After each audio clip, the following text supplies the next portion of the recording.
បងប្អូនទាំងអស់គ្នាបើយោងតាមព័ត៌មានផ្លូវការពីក្រសួងការពារជាតិការពីវេលាម៉ោង 2:15 នាទីរសៀលថ្ងៃទី 7 ខែធ្នូនេះទាហានថៃបានបើកការបាញ់ប្រហារមកលើកងកម្លាំងកម្ពុជានៅប្រលានថ្មក្នុងស្រុកជាំខ្សាន្តខេត្តព្រះវិហារ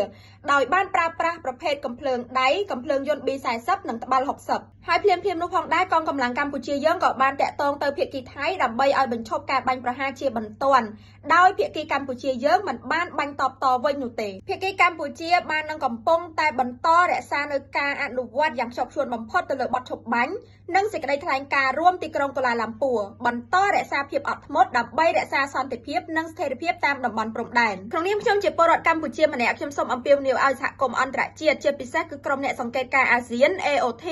សូមបន្តតាមដានយ៉ាងយកចិត្តទុកដាក់ចំពោះបញ្ហានេះនិងថ្កោលទោសភាគីថៃចំពោះទង្វើកក្លឿនដដែលរបស់ពួកគេមកលើកម្ពុជាហើយសូមបងប្អូនប្រជាពលរដ្ឋខ្មែរទាំងអស់សូមបន្តតាមដានព័ត៌មាននៅលើបណ្ដាញផ្លូវការនានារបស់កម្ពុជាយើងជៀសវាងការដែលទទួលបានព័ត៌មានដែលមិនត្រឹមត្រូវហើយគ្មានប្រភពច្បាស់លាស់និងបង្កចលាចល